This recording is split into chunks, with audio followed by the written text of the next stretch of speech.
Russian inflation is more than double what the Russians are admitting, 20 to 25%. Now, if that's true, it means that Russia is in a much more difficult economic situation because it means its GDP is not growing as fast as they're claiming. It means that real household incomes are not growing as fast as they're claiming.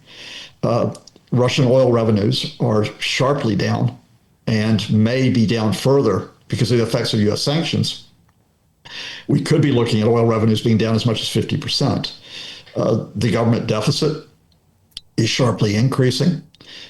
Russian reserves are down. They've raided the National Welfare Fund to keep financing this war. There are problems with Russian manufacturing. And of course, there's the Ukraine strikes, which are causing further problems on the energy sector and other areas that are linked to the military, including the chemical, petrochemical, and engineering sectors. Now, how long can Russia sustain that invasion economy, which takes damage? And you and I, we discussed it before, I think from my perspective, and it's just a projection. I mean, it's not a guarantee, but I think probably 6 to 12 months is probably the critical period. I think if Putin does not complete the conquering of Ukraine by this time next year, possibly sooner, then I think he may be at a point of exhaustion. Joining us today, Scott Lucas, professor of international politics at the University College Dublin's Clinton Institute. Welcome to our program. Thanks. It is very good to see both of you and to see all your great viewers. Likewise, thank you. Jared Kushner and Steve Witkoff met yesterday with Russian dictator Vladimir Putin to discuss possible plan to end the war in Ukraine. However, these talks produced no breakthrough yet. Where do negotiations stand right now, and what did or what didn't Vladimir Putin get from this another round of talks about Ukraine? Thank you. I think before assessing the meeting, it's important to note that there are actually two proposals that are around. Quite often the media, especially the Western media, they simply conflate this and say, oh, there is a peace plan, the Trump peace plan. That's not what has happened. And it's important to establish where we are with both the proposals. The first proposal is the proposal that originally is a Russian proposal. They've been developing it since the spring. And they returned to it in October. And they discussed it with these two key Trump envoys, the real estate developer Steve Witkoff and Trump's son-in-law Jared Kushner. It was Vladimir Putin's top economic advisor, Kirill Dmitriev, who has worked with the Trump camp since 2017. He met Witkoff and Kushner in Florida, and they came up with these 28 points. Now, again, remember, this is based on Russian ideas from the spring. Key to these ideas is that Ukraine has to give up more territory, in particular, the 22% of the Donetsk region that it holds. And you both know how important that 22% of Donetsk is. It's strategic. It is fortified. It is vital for the defense of other parts of Ukraine, including protecting the route to Kyiv. Under this proposal, Ukraine gives that up. Ukraine also keeps itself militarily weak. It cannot join NATO. It has a limit on its military size, 600,000 troops. And it has strict restrictions on how much Western military assistance it can get. In addition to this, the fund for Ukraine's recovery, half of the profits of the funds for Ukraine's recovery would go to the United States. It's a business deal. Ukraine's security guarantees, the U.S. would get compensation, another business deal. Russia would eventually have sanctions lifted on it, raising the possibility for more business deals, and Russia would rejoin the G8 group of nations. This was effectively an ultimatum to Kyiv, and that is, look, you're going to lose the war anyway. This is the message. You might as well give up Donetsk, and you might as well accept that The rest of Ukraine will be weak, but you'll be allowed to exist. Now, the second proposal comes from a pushback against this, because the one American official, key American official, who does not support the Witkoff and Kushner plan is the Secretary of State, Marco Rubio. So at the start of November, just before an important meeting in Geneva, Rubio let it be known through American legislators that this was not Donald Trump's plan. This was Russia's plan, and that Russia had leaked it to the media. Rubio did that because it opened up the space at Geneva when he talks to the Europeans, that the Europeans who are working with Ukraine can put forth a counter proposal. And the key element here is ceasefire first. Ukraine and Europe have been saying this all year, but they repeat it. Ceasefire first, then we'll discuss territory, then we'll discuss the economic arrangements, then we'll discuss the political arrangements. And the ceasefire is based on the current front lines.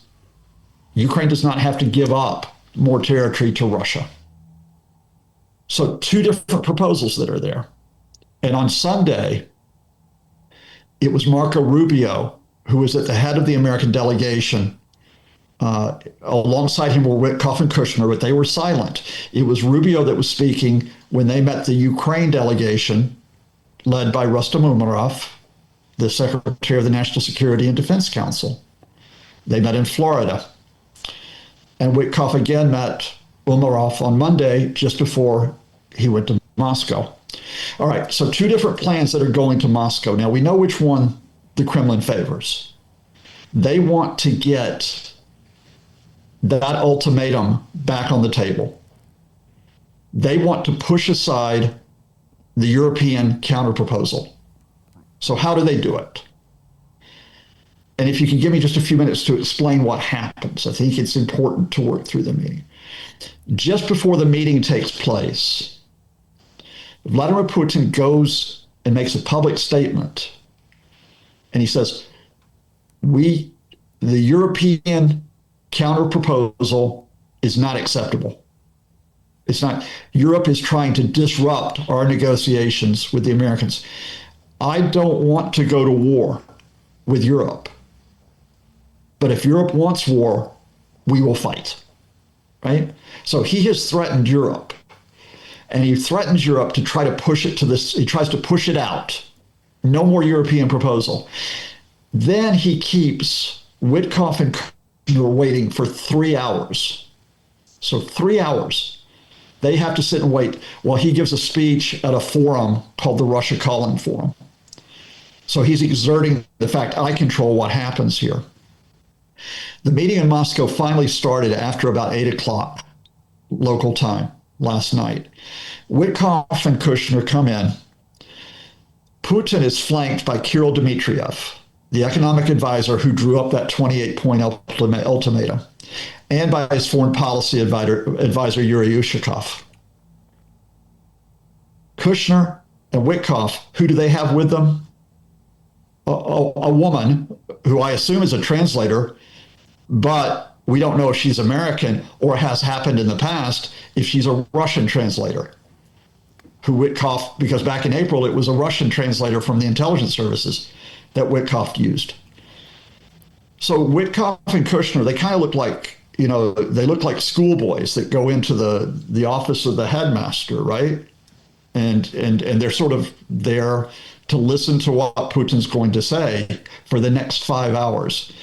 The only video that comes out of this is Witkoff talking about how he and Kushner have had a walk through beautiful Moscow, such a beautiful city. It's wonderful and a marvelous city. And Vladimir Putin says, yes, we have worked very hard. We have made very hard to beautify the city. It is magical. It's like, oh, yes, very. So it's almost like greeting these American tourists. Look at my wonderful country. And then, of course, the video cuts out because then it's going to get serious. Witkoff and Kushner have not said a word about what happened in the meeting. The Russians have. Yuri Ushakov, the foreign policy advisor, says, all right, the Americans said some things that we are acceptable, but they said some things that are not acceptable. And then he said, what this was really interesting. He said, so we have these talks at the level of representatives, including with these two people.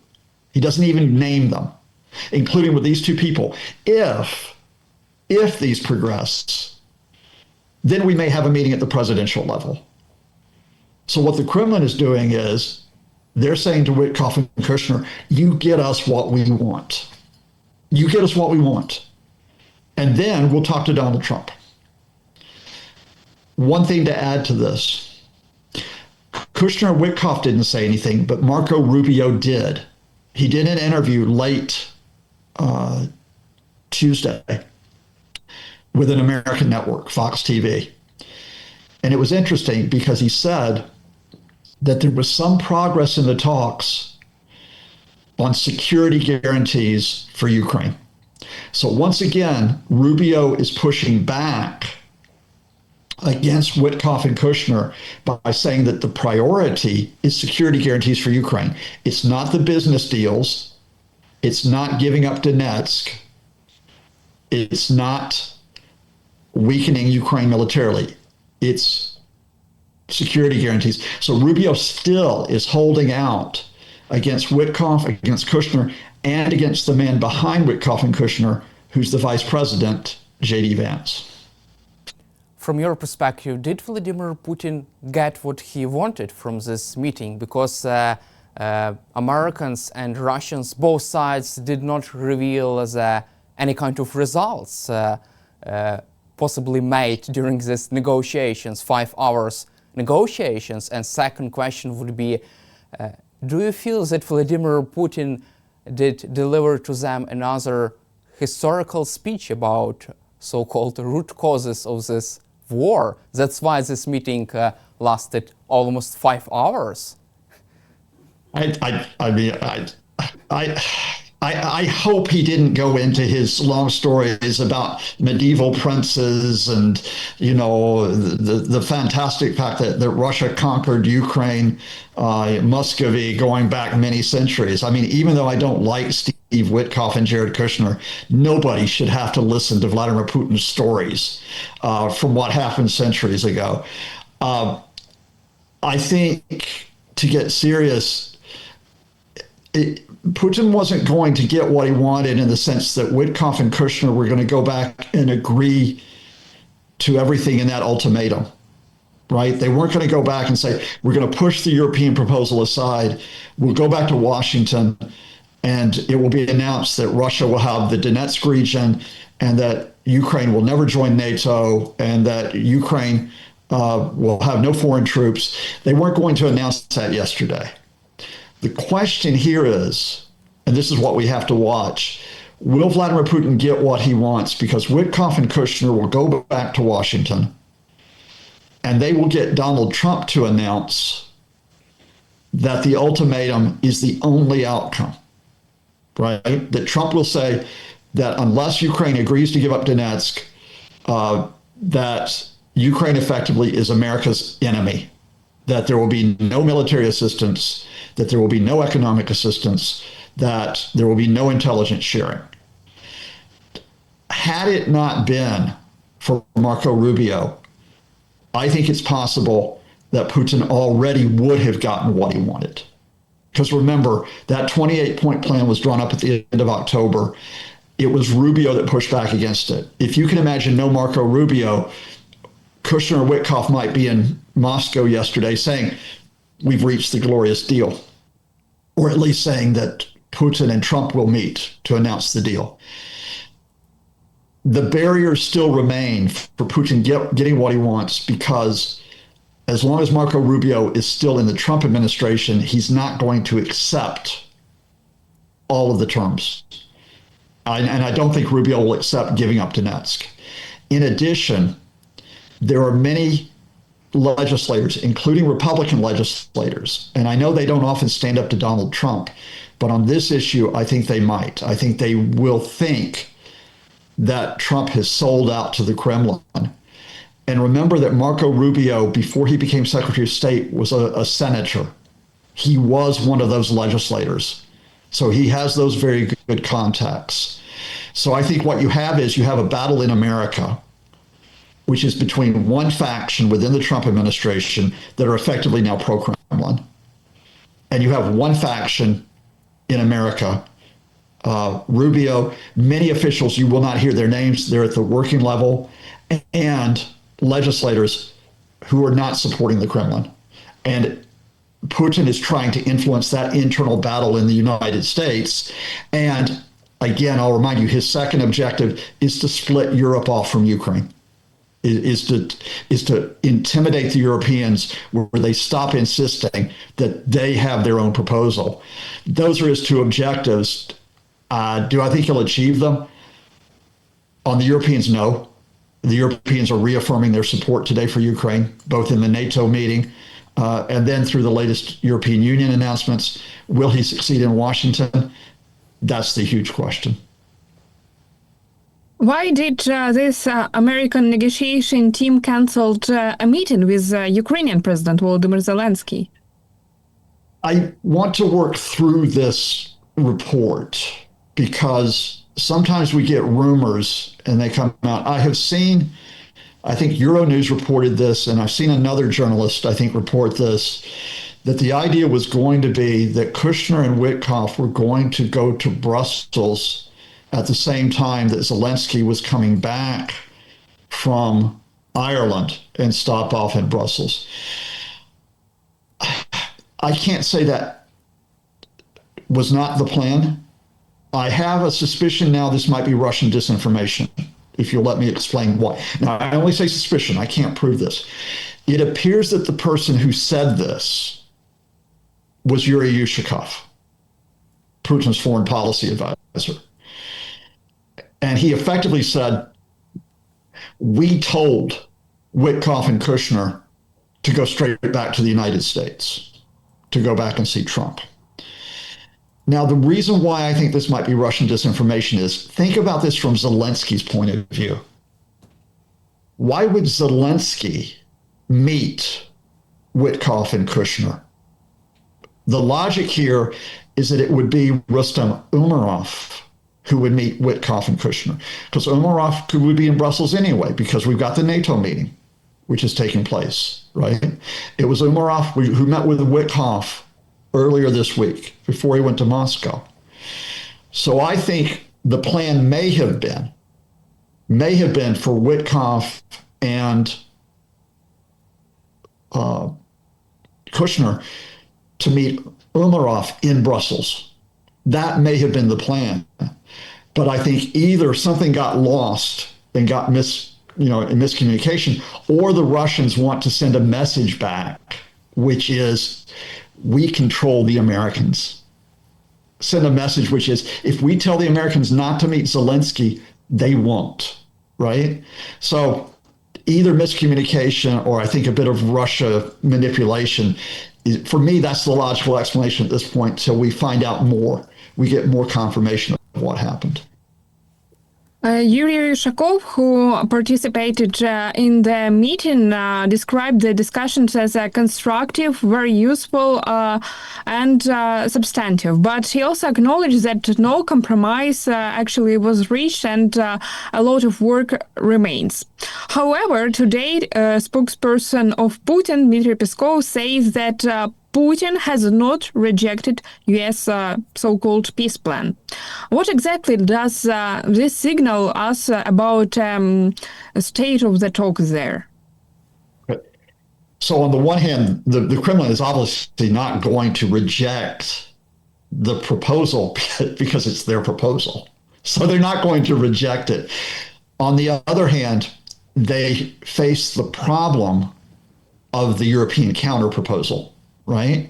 So what they are trying to do is to say to the Trump administration, look, some of our proposal that we worked with you is fine, but there's other points that we want to develop. What they're trying to get the Americans to do is they're trying to get the Americans to say firmly that Donetsk is non-negotiable. In other words, that Russia must get Donetsk. I think that's the first red line that Putin has. I think possibly the second red line that Putin has would be that Ukraine is permanently banned from joining NATO.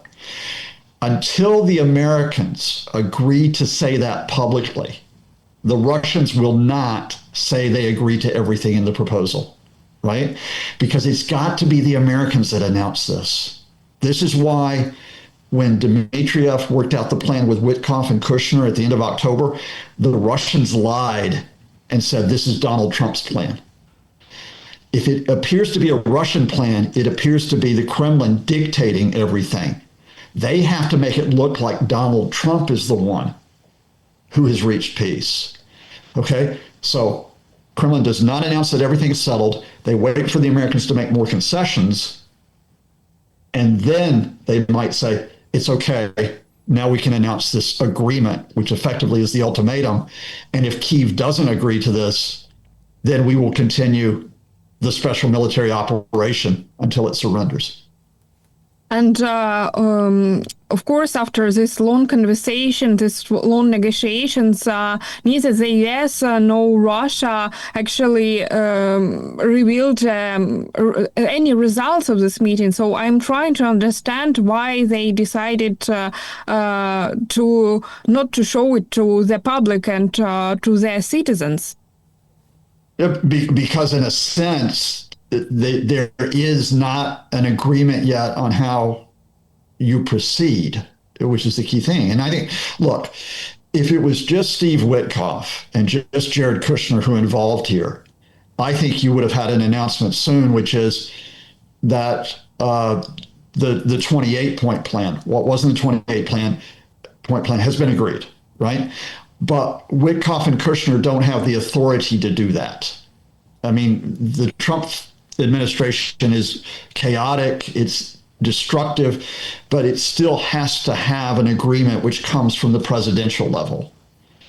So Witkoff and Kushner get sent back with instructions from Moscow to say, go talk to Trump. Go talk to Trump. They got to do something about Rubio. They have got to get Marco Rubio out of the way. And the point here is that Marco Rubio is not likely to show up in a high-rise building in Moscow and disappear the way that other problems for Vladimir Putin do. Marco Rubio is sitting there in Washington, and as long as he's Secretary of State, he's a barrier. He's a barrier to making any type of announcement from what this takes place. I'm going to be interested in the next move. I'm going to be interested in the next move as to whether Donald Trump says he wants another meeting with Putin. That's one possibility. Or another possibility is Zelensky and the Europeans go again to Washington. And once again, they get their proposal back on the table, which is immediate ceasefire. Let's also cover the actual possibility of the deal between US, Russia, and Ukraine. According to recent reporting by NBC News, Putin is refusing to compromise on territory, on Donbass, on the restrictions of Ukrainian army, and also security guarantees and recognition of Russia's claimed territories. What, from your perspective, what topics, terms are the most difficult to compromise on?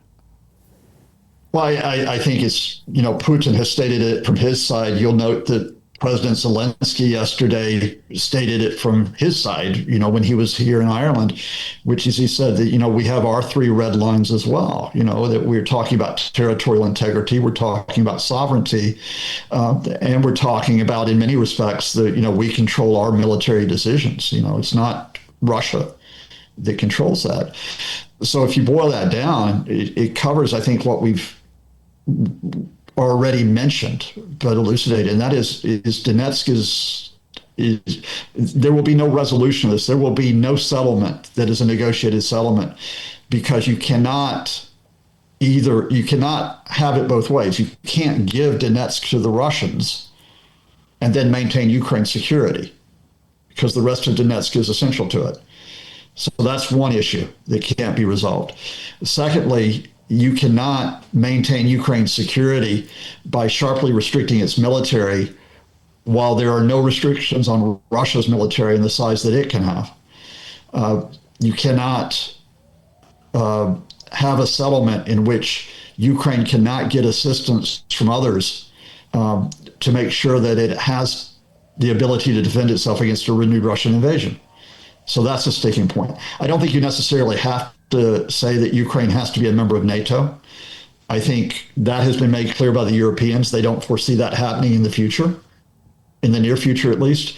But you do have to have assurances that the West can assist Ukraine, at the very least with supplies and with intelligence, if not with actually boots on the ground in the shape of military advisors.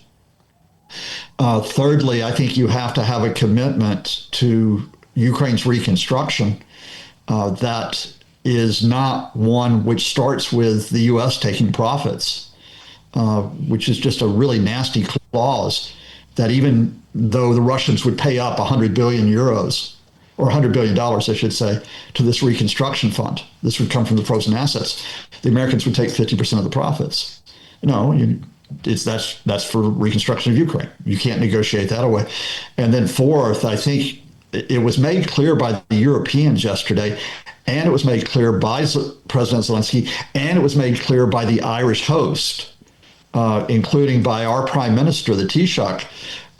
You have to have accountability for the war. In other words, you cannot have amnesty for Russia's war crimes.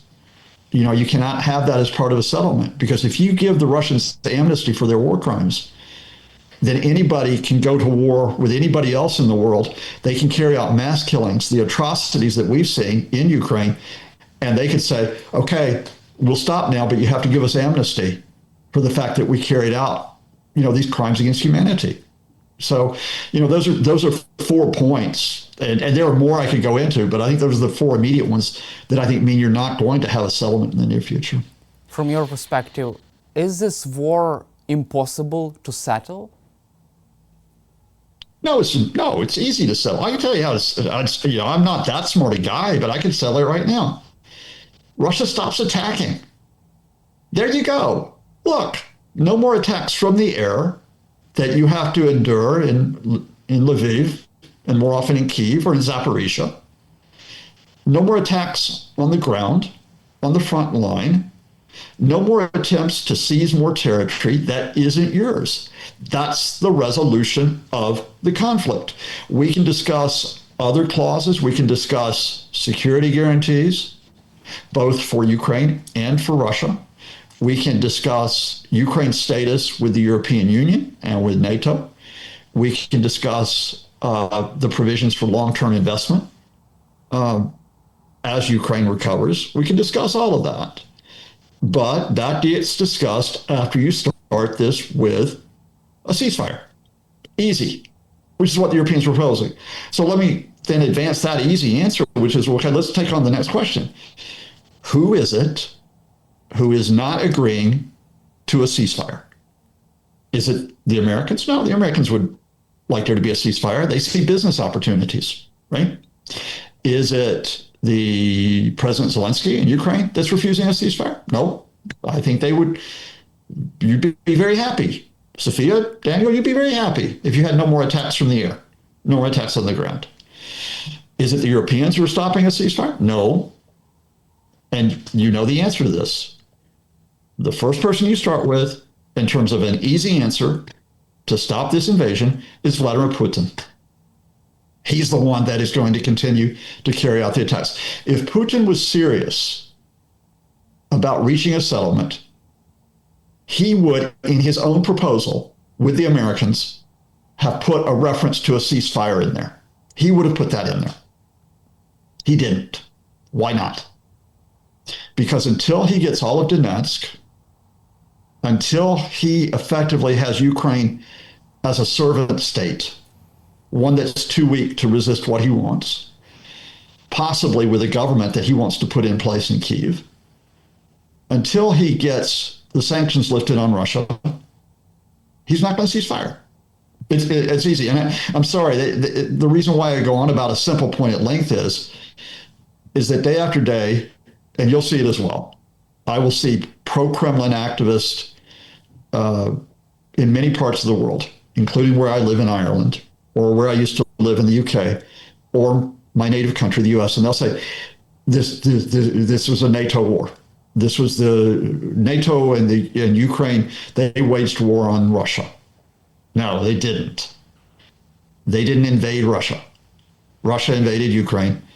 It's not NATO that's refusing to cease fire now. It's not Ukraine that's refusing to cease fire now. It's Vladimir Putin. And you start from that point. And anybody who doesn't start from that point is either badly informed or they're not trustworthy.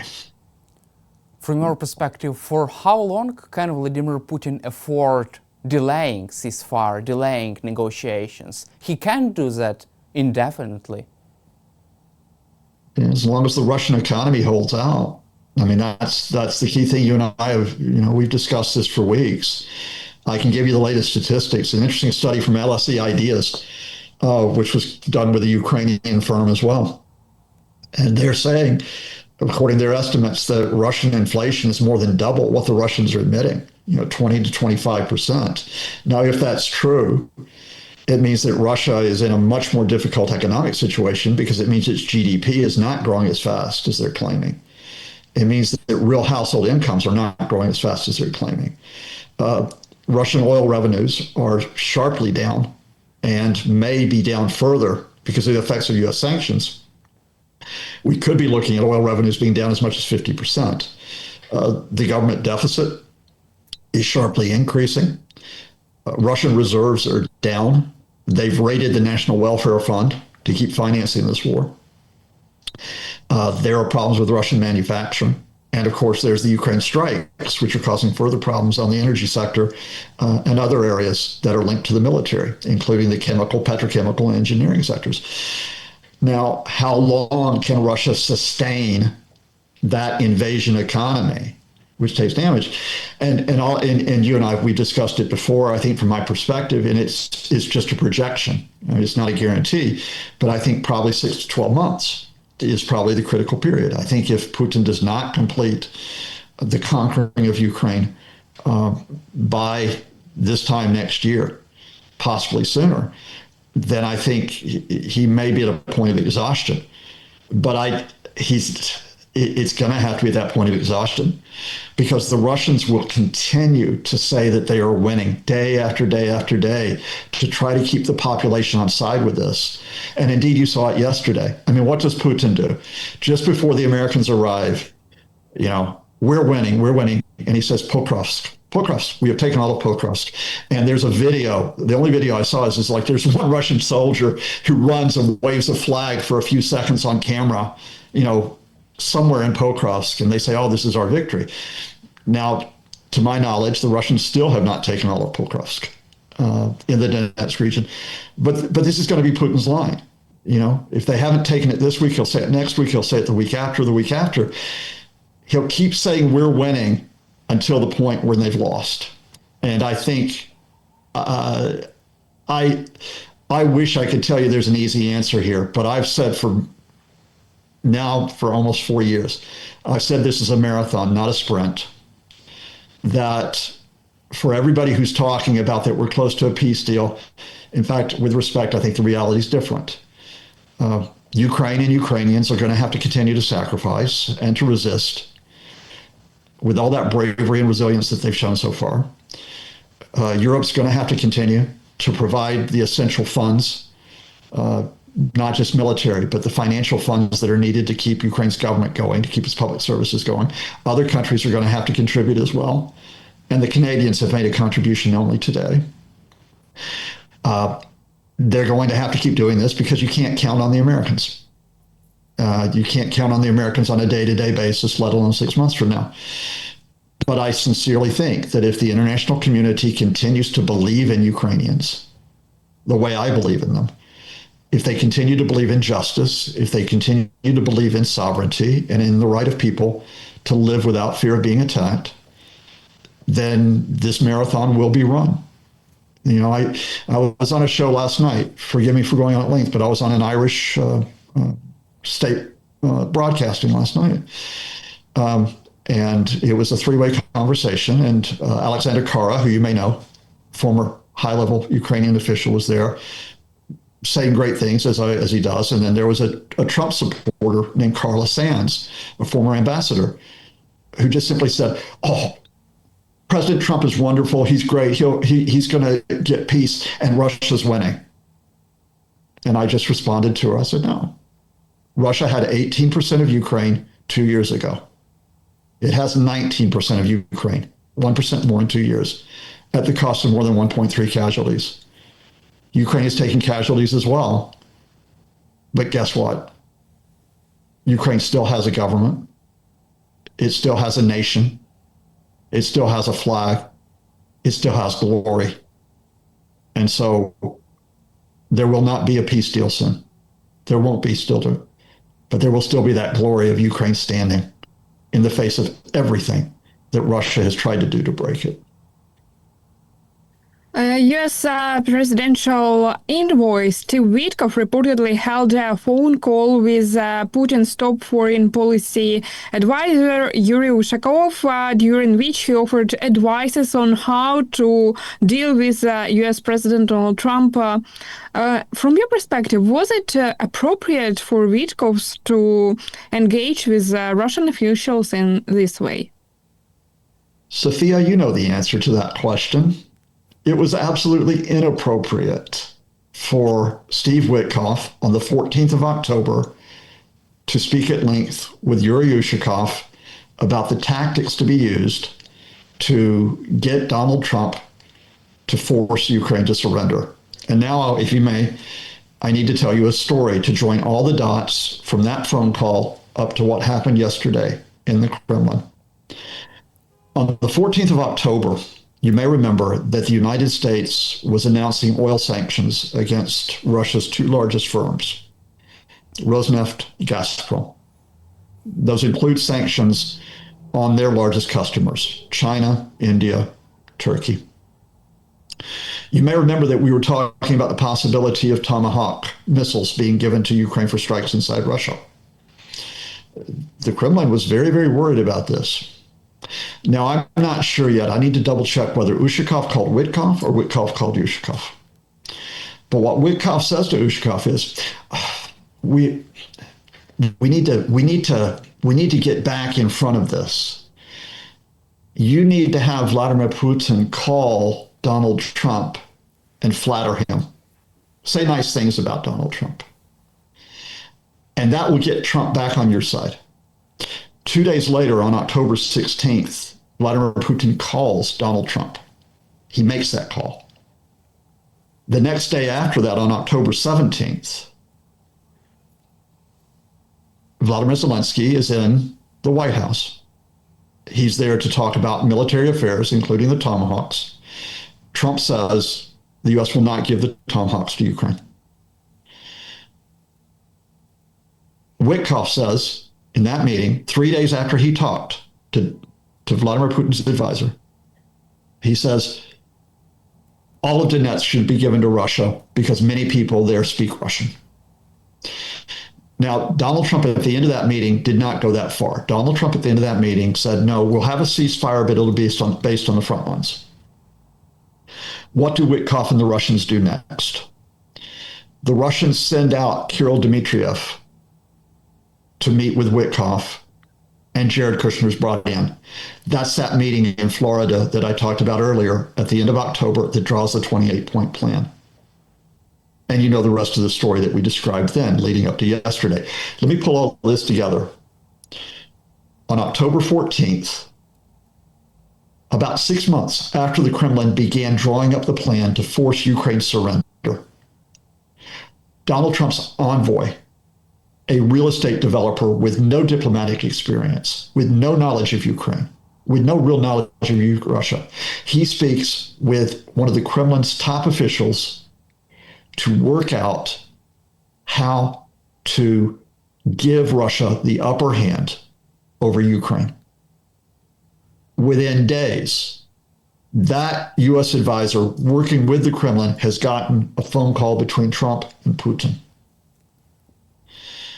Within another week, that advisor, Steve Witkoff, joined by another, is working with the Kremlin's top advisor, Kirill Dmitriev, on the ultimatum to give to Ukraine to make it give up territory, to make it give up its sovereignty, to make it give it up its decision-making. if I was not such a polite person, I would say that those actions of an American official working with and in some respects for the Kremlin amount to treason. They amount to treason against countries that have been allied with America in Europe, and they amount to treason against Ukraine, and they amount to treason against, in a sense, the American system. Steve Witkoff, in effect, in my opinion, worked for the Kremlin, has done so for a while, but from October 14th to yesterday, he has been working for the Kremlin. That, to me, is a sign of how dysfunctional the Trump administration has become, that you could get to that point. Steve Witkoff didn't look very well during negotiations in Florida. How do you read this? I read that he didn't care on Monday. We have had the meeting on Sunday between the Ukraine delegations and the U.S. delegation, but at that point it's led by Marco Rubio, right? And as I mentioned, Rubio is trying to work with Ukraine. Well, Rubio's gone on the Monday. So here comes Witkoff. Now he's going to meet Rustam Umerov. Are you going to have discussions about guarantees for Ukraine? About a ceasefire? Is that what you're going to be discussing? Witkoff shows up. He has not shaved. He is not wearing his sharp suit that he usually wears. He looks like he really hasn't slept that much. Now, maybe he was ill. Maybe he wasn't feeling well. But he's frowning quite a bit, and he's looking to me like a man who doesn't want to be having this meeting. He wants to be in Moscow. What happens on Tuesday? All of a sudden, he doesn't look so ill, Sofia. He actually looks quite healthy. He has had a shave. He has a very nice suit on, far nicer than a suit that I could afford. And he's smiling a lot. And he's talking about Moscow is a beautiful, beautiful city. I'm so happy to be here, because he is. He doesn't want to negotiate with Ukraine. Witkoff doesn't want to negotiate with Ukraine. He wants to negotiate with Russia, and I'm going to add why. At the end of the day, who are Steve Witkoff and Jared Kushner? They're businessmen, or they're investors. They're trying to strike economic deals with the Russians. It has come out in the last few days, including in the Wall Street Journal, that since the spring, Russia has been proposing to the United States joint economic projects. This is part of what will become the 28-point plan. Not only do they propose the joint economic projects, but we know that certain American companies, such as ExxonMobil, the oil company, have negotiations with Russian oil companies, Rosneft. We know that those projects include a revival of the Nord Stream pipelines that were damaged in 2022. We know that at least 2 donors to the Trump campaign are in discussions with Russian firms for licenses for energy projects, one of whom is involved in a major gas project, or trying to get a major gas project. The other is involved in trying to get a license for the revival of Nord Stream. We know that one of those 2 American donors to Donald Trump's campaign is a university friend of Donald Trump Jr. The Trump administration has a friends and family foreign policy. Donald Trump does not rely on diplomats. He does not rely on career officials. He relies on his friends and on his family. And those friends and family, like Donald Trump, want profits. They have business interest. So Steve Witkoff does not see that he can get a business deal with Ukraine. We know about the rare earth minerals negotiations from earlier this year, but that's not on the table right now in terms of immediate development. Steve Witkoff and Jared Kushner, however, do believe they can get business deals now with Russia. That's why Steve Witkoff was very happy, apart from the fact that he really, really likes Vladimir Putin.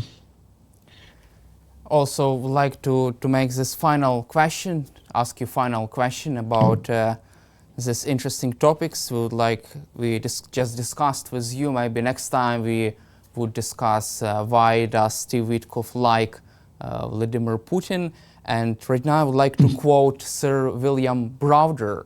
He recently commented on these negotiations, quote, "There was never any intention from Russia to settle this war. The whole thing has been a well-executed intelligence operation with two objectives: to delay devastating oil sanctions that Senator Lindsey Graham has proposed, and to delay EU plan to transfer Russian frozen assets to Ukraine."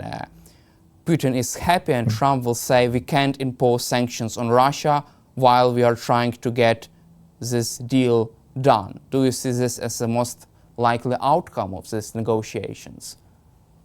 Well, I mean, Bill Browder knows Russia almost as well as anyone, because Bill Browder did business for many, many years in Russia till it was too risky for him to do so. I agree with him in the general sense that you have to think of this in terms of a Russian intelligence operation. And everybody knows Vladimir Putin is, former KGB, and many of his officials come out of the intelligence community. And this isn't when I say intelligence operation, the Russians will have done their research into who they're dealing with. They will have intelligence about who Steve Witkoff is, about who Jared Kushner is, about who Donald Trump is. They will be looking through that intelligence to find ways to manipulate and to exploit people. That's what an intelligence service does. Now, the way that you exploit them is part of what I've been talking about. Why Witkoff is so easy to manipulate, and why Kushner can be manipulated.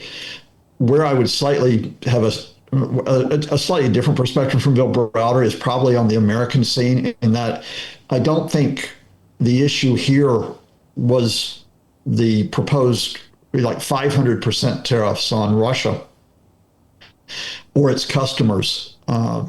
That piece of legislation has been languishing in Congress for months.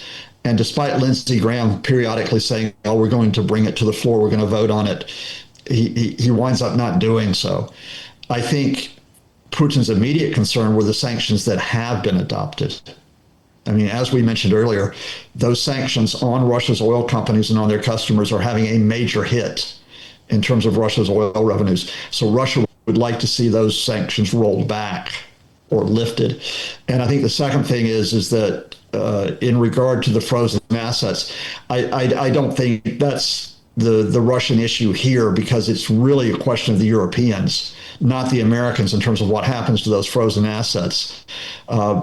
I know that the 28-point proposal tries to take that away from the Europeans by saying, all right, the frozen assets will go into this reconstruction fund, which the U.S. will profit from. The issue with the frozen assets right now, to be honest with you, is whether the Europeans can get their act together and agree this reparations loan based on the frozen assets. And I think that's a far separate issue from the negotiations. So I agree generally with Bill Browder that the Russians are trying to manipulate the Americans here. But I think that the immediate priorities for Putin are to ease the existing sanctions and to bounce the Americans into making a public commitment, both in terms of no NATO membership for Ukraine and that all of Donetsk is legally recognized as Russian territory. Thank you, Professor Lucas, for your time and for your support for Ukraine. It was really in-depth discussion today, and glory to Ukraine. Thank you both very much. Thank all your great viewers. Glory to Ukraine.